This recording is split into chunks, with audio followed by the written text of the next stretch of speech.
And welcome to another episode of All Rell and Good on the Crawford Podcasting Network with my good friend number 40 out of Riviera Beach, Florida, the former Michigan standout, two-time Big Ten champion for the Wolverines back in the 80s. One of my favorite teams. Man, that team had some dudes on that team, including this guy, and I'm 6'6", 230-pounder with bounce. How you doing, Richard?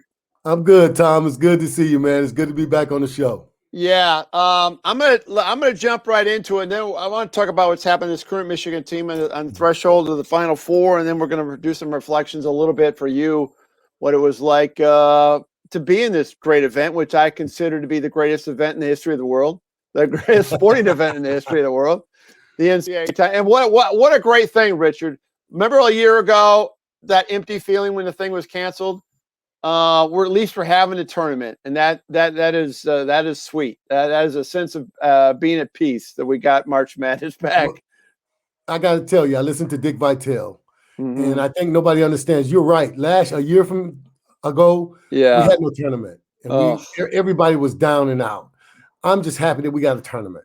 Oh yeah. Oh, I am too, and we'll see how that goes for the Wolverines. But I want to first share what I felt, on Friday night. So Michigan beats Maryland on Friday night, and they do it quite handily, and they do it very well. And then there was this kind of a glaring stat when I was looking at the box and the post-game presser that Isaiah Livers only had 15 minutes of play. And I know he's struggled in the past, and they've been able to work things through. And he gets back on the court. He didn't get back on the court. And then all of a sudden I saw this buzz going on. The game was played Friday afternoon, but then about this rumor that season-ending stress fracture for Isaiah Livers, and it became more and more real. The sources got more and more credible, and then finally we got the announcement from Tom Wyrot via Tom Wyrot from Juwan Howard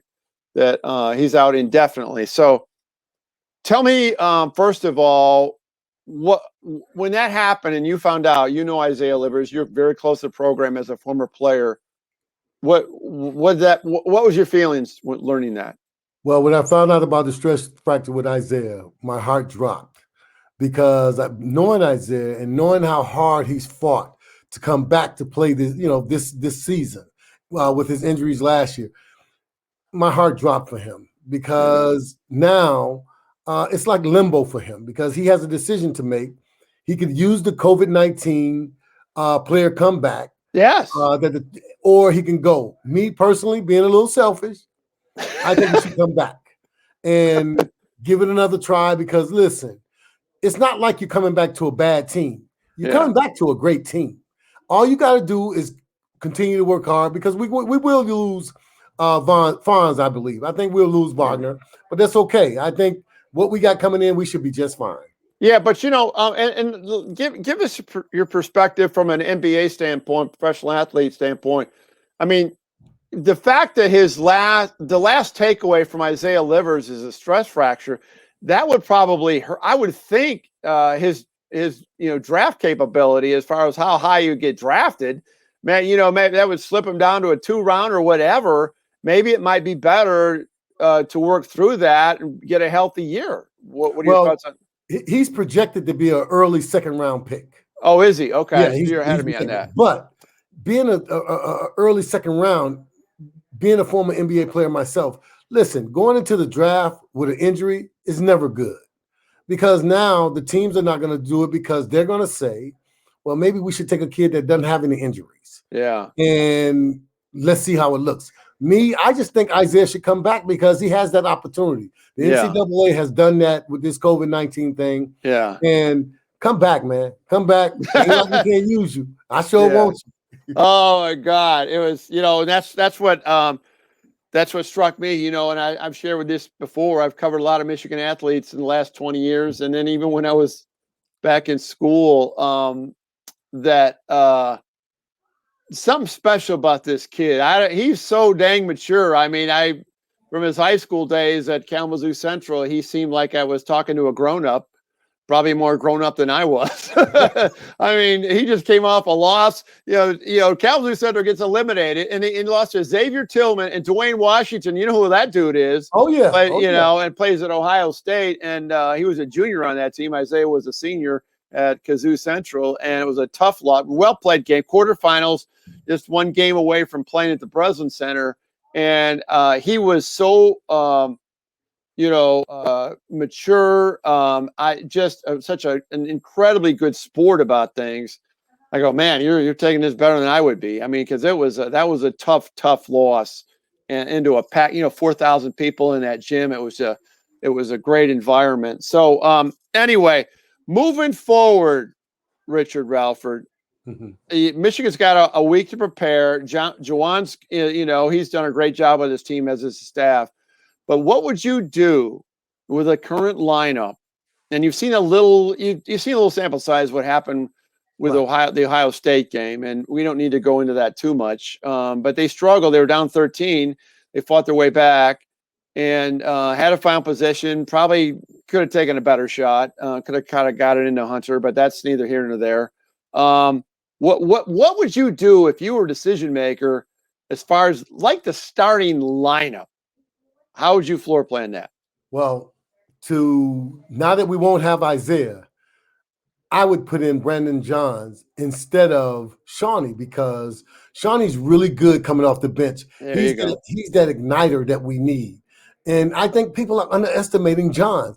John's a really tough player, man. Yeah. And I've watched him, and he comes in, and he's always positive. He does nothing to hurt us. Right. But you know what? But the problem, here's the problem with Brandon. I mean, there was a time in this game. I mean, and I've seen him shoot it that deep corner shot. He had an open look on the rotation, and he had a good look, and he hesitated, and he rotated. Michigan ended up getting an inferior shot, which I think this team has been doing lately, giving up good threes and getting bad twos in congestion. And he can hit that shot. Right. But offensively, he didn't score he scored 7 points. He got to the free throw line against Ohio State. So that was a good thing. And he got I think he got 8 boards in this game. That's a really good thing. Okay. So that's all good. And I actually think he's less anxious when he starts as opposed to coming off the bench. I mean, sometimes guys who start, they're better at that than they're coming off the bench where the anxiety builds up. I don't know. But I like it. I like Shawnee is instant energy, but I would get him in there earlier than the 14-minute mark. I would get him in at the 17-minute mark, maybe, or the 16-minute, or maybe just at the under 16. It seems like we're waiting for him too long before he gets in the game. Well, I think what Juwan does is he lets the team go the first 5 to 7 minutes to see how we're moving. Because I agree with you with Shawnee. I think Shawnee should go in a little quicker sometimes. Yeah. Because we need it. Yeah. I think now he may go in quicker because we don't have Isaiah. Yeah. I love Johns as the way he plays, but sometimes you want that spark right away. Yeah. And I think you're right about Brandon. I think Brandon, he may play better starting. Yeah, he will be coming off the bench. I think so. I really think so. And I'm doing a takeaway from 2 years ago when Livers got hurt prior. It might have been a pulled groin. I'm trying to think of what it was, because Isaiah's had some bad luck. Let's be real. Right. And that's why another reason I felt so bad. But I'm not worried about our guard play with Mike Smith and Eli Brooks if they can stay healthy. The problem is there's no depth at guard. Our depth is up front, and that's why it's good to have Brandon, because Shawnee's not a guard. He's a forward. I mean, let's be real. I mean, he can shoot from the 2, but we need him up front. And so my next question is, and a guy you're familiar with because he's from the area that you live in right now, is Zeb Jackson. Is this just a year away for him, or do you think he possibly could start contributing?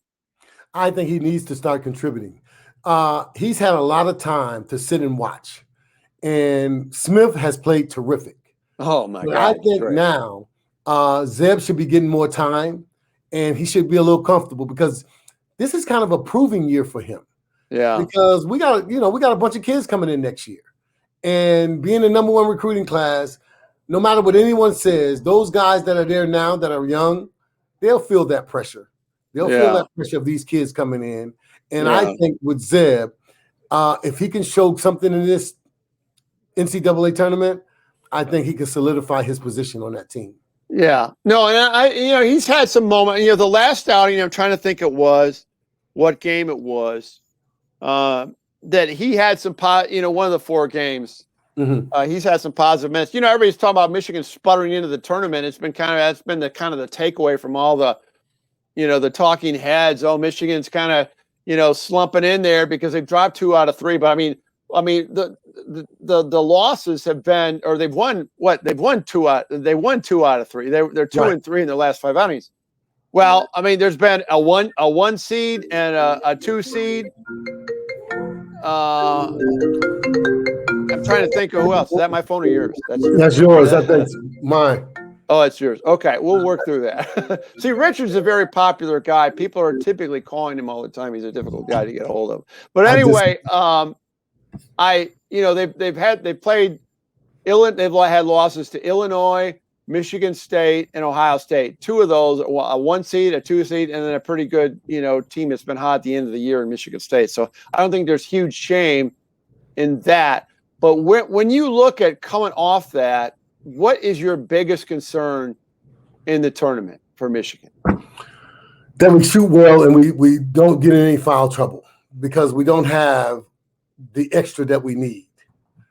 Because with Isaiah being out, it's just really, really tough. We're down 1 guy. I mean, because that means that means that takes that 1 guy on the bench off. I mean, out of the equation. I mean, Terrence Williams, T. Will is going to have to step up now and play that role. And he did get 4 boards, but he doesn't offer any scoring. I think what happens, it hits you lose a backup who has to go to a starter, then you're thinner at the bench. You can look at it any way you want to look at it. So I agree with you. That's going to be a concern. But when you look at their half court game, don't you think they're struggling more in the half court? It seems to me. Well, you know what? I think that's because, like I said before, I think that Isaiah is the controller. Even though Mike Smith handles our team, without Isaiah, it throws us into a big balagan. Yeah, which is in Hebrew, which is a mess. Okay. So, I really, really think that one of these guys, either Johns or Shawnee, can step up. Yeah, that could help us. Because, in the tournament, I tell all the guys, if you want to be noticed by NBA teams and that's your dream and you want to be your future, the NCAA tournament is where you do it at. Right. Because all a kid has to do is play really well in the tournament. And and I know, it'll turn everything around for you. Yeah. Well, the last time Michigan was a number 1 seed was 1993. When Juwan was a sophomore on that team. Yes, I saw that. He's a sophomore. Yeah, and we remember, that team got to the Final Four. Now, prior to that, if my Michigan memory serves me right, your junior and senior year, or you were a number 1 seed both years, correct? Yes. Okay. Yes, we were. Now, I want you to share with our viewers what pressure comes into that being the number 1 seed, because if the first year you played down in Dayton in the first round, and you played a team, Fairleigh Dickinson, okay, who was a 16 seed. Yes. You're number 1 seed, and it was like a root canal. I'm going to be honest with you, okay? It was a root canal kind of game, okay? Yes. What was the mentality going into that game, and was there panic during that game? To be honest, because we played in the Big Ten Conference, the NCAA to us was just another game, because we didn't look at it because we didn't have a Big Ten tournament, so we didn't have that feeling. All we knew was whatever team we were getting ready to play was just like another game. We thought, though, that none of the teams would be as tough as the Big Ten Conference. Right. And then when we played Villanova, well, I knew guys on that team. Harold Presley was a McDonald's All-American with me. And so I knew how good they were because I knew Ed Pigney from AAU when in New York with the Gauchos and Riverside Church teams. So I knew those guys. I think now, though, it's a little more different because all the attention, everything is being put on these number one seeds and the NCAA tournament themselves. We just looked at the tournament as, okay, we can win a national title. Let's just keep playing the way we played. And, we hadn't lost the game. And so I think that kind of affected us because that's when we had the big 16-game win streak. Yeah. And we didn't think that we could be beat. And Villanova, I think, surprised us. Well, I mean, but the thing about it is, in retrospect, after that happened, I mean, Villanova was a 9 seed, I think, or the 8 or the 9, or maybe the 8 seed, because they beat Dayton. But I want to go back before we get into that. I mean, that Fairleigh Dickinson team, what happened was down there, the crowd, everybody cheers for the underdog. So yes. You were. It was like a road game for you, right? You remember that? Yes, it was. You're right. You're right. Did you feel during the game anxiety that, oh, good Lord, this is a 16 team and we're number 1 seed? Do you feel that during the game, or is that totally you're into a logistical mode, attacking what you got to do? Take us through. You know what? Never thought about what seed they were in. Always thought about just playing another team that we had to beat in order to go forward. What we did notice though and recognize, if you lose, you're one and done. That's what I think all of us thought a little bit about when you lose. And in my junior year, that was your junior year. Yeah. My junior year, when we lost to Villanova, I think it didn't bother us because at the time we had another year. Yeah. All of us were coming back. But in fairness to you in that Fairleigh Dickinson game, this was before the 30-second shot clock, was it not? Okay. Right. So this team, this is what happened in the NCAA team, during the 70s and 80s. You'd get inferior teams trying to leverage things that to give it, a fighting chance. And so they slowed that game down. You guys wanted to run. Do you remember being frustrated with that? We were so frustrated because we were used to, our Big Ten play. Everybody goes up and down, and having no shot clock. We hadn't even had a team to hold the ball because I think in the first half of that game, I think the score was like 16-14 or something. It was crazy. Yeah. Right. And so at halftime, we all in the locker room looking at coach and trying to figure out what's going on. Why are they playing us this way? Yeah. Because we wanted to play fast, and we figured everybody want the NCAA tournament to be faster. Yeah. And we didn't think about they were doing that because they wanted to win. We just thought they was doing it just to hold us up because we never even thought they could beat us. Never even thought that. Well, it was close. I mean, you won by 4, if I've not mistaken.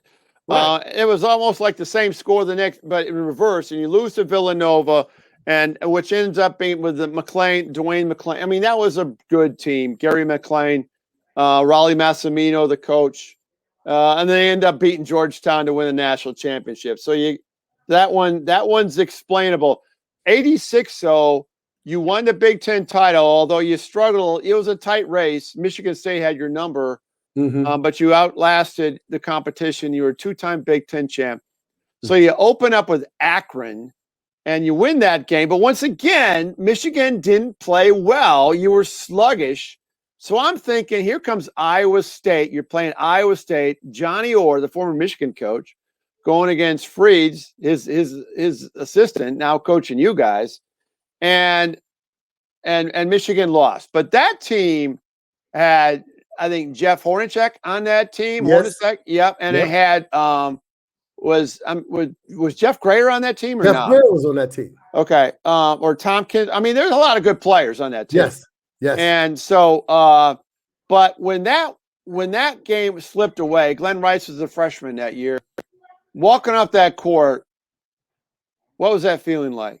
Well, we felt like we let a lot of people down in Ann Arbor because they had been backing us, all year. Yeah. And at the end, we felt like, listen, that was the worst feeling. It was worse my senior year than it was my junior year. Yeah. Because my junior year, we were coming back. My senior year, we were done. And all we could think about was, why? Why didn't we play this way instead of playing that way? Yeah. And why didn't we put more pressure on Hornacek and Grayer? Yeah. But you can second guess yourself a million times, man, after those games. No, I get it. And we knew, but I'm gonna tell you, it was one of the worst feelings for me because we knew he was going. NBA stuff was coming up, but that didn't mean anything to us. What we cared about was trying to win one in Michigan because we had won those Big Ten titles, and everybody was telling us, how great our team was. But we knew at that point we hadn't had a national title. Yeah. And so we were trying to be the first to win a national title. We were happy, though, that a couple years later that those guys came back and won. No, that's true. And one of your teammates, or a couple of your teammates. 3 of my guys were on there. Yeah, Loy Vaught was on that team. Mark Hughes was on that team, guys that you play with. So, I mean, you were part of that whole thing. Yeah, I appreciate you saying, those are genuine words you're talking about, the finality of it, but I always say win Big Ten titles because the NC2A is a crapshoot. One bad night and you're done. Yes. And it's like you gotta pitch a perfect game for 6 straight outings. And if you have one bad shooting night, I don't care who you're playing. And to be honest with you, all these teams are good. I mean, I'm not smart enough to figure out. I was watching a lot of conference tournament action this weekend. I go, wow, they look really good. Georgia Tech looks. Damn, that New York City point guard. I wouldn't want to play them. I ended up saying, I must have said, I don't want Michigan playing them about 12 or 14 teams. I mean, it's like, I don't want them to play anybody. It seems they all look good. I was like you. I was looking at the Georgia Tech game. Yeah. That dude, that point guard, I want him on my team, man. That dude's got some moxie to him. Georgia Tech is known for getting New York City point guards. Yeah, I could tell. Because, they had Kenny Anderson. Yeah, you go. And Kenny was a beast there. And so they were good. I'm going to tell you, but I thought about Texas, how tough Texas is. They look good against Oklahoma State. Right. Yeah. And I'm a big Cade Cunningham fan. I love Cade Cunningham. I think he's, without a doubt, the best guard in all the college basketball. And he didn't have one of his better games, which I think, that led to their demise. But that means he got that out of his system in my mind. There you go. And I'm thinking Okie State is going to make a good run as a 4 seed. I wouldn't want to play Oklahoma State. No, me neither. I don't want no part of it. None. Nope. I agree. Let somebody else take care of them. I'd rather have Michigan play Gonzaga, to be honest with you. Listen, I would rather play Gonzaga. Yeah. Yeah, because I'm a big person on a big variable for me, Rich, is where that team played in a conference, because I think that has a lot to do with, I think these Big Ten teams, and maybe I'm too close to the Big Ten here and everything, right in the heart of it. I think they are ready, all in position to make decent runs in their own regard until they play each other. Right. Because of what they've been going through. It's been brutal, this Big Ten. Our Big Ten conference is tough. And so I think the NCAA is just a jump stop away. Yeah. Because I feel teams like Gonzaga, I listened to the brackets today. Do you know they play 3 teams that's in their conference in the NCAA? Oh, I didn't know that. Wow. Yeah, they have a chance to play 3 teams from their conference. Yeah. Well, we already know that because they asked what's the easiest route to the championship. Well, Gonzaga has the easiest because they got 3 teams in their division that they would have to play, that they beat already. Yeah. Well, in the Big Ten, we ain't got no easy. Oh, I didn't realize that. Yeah. Wow. Yeah. Well, we'll see. Hey, it's one game at a time. You know what? I'm just worried about Mount St. Mary or Texas Southern or whoever plays Michigan. Every game to me is back to that root canal thing, because there's so much you're so vulnerable. You're so fragile because then if they have a bad night, I don't care who you're playing. It's happened before. They're done. And you got a lot of naysayers and all that other stuff people talking about. You don't want to be any part of that. That's for sure. No. But this tournament it's always fun though, man. That's what makes it great. I'm happy we can play. Yeah. All right, Rich, you bring insight that most people can't deliver. You do it in a very well and knowledgeable way and fun to have on you. So we're going to reconnect on Saturday evening after this Michigan first outing. They're playing down at an arena that you've been at, Mackey Arena down at Purdue. Not a lot of fans down there. Right. But that will be all right. Michigan just survive and advance, and we'll talk to you late Saturday afternoon after that game, Rich. Sounds good, Tom. Let's do it. All right. Talk later. Go Blue. Later. Go Blue, baby.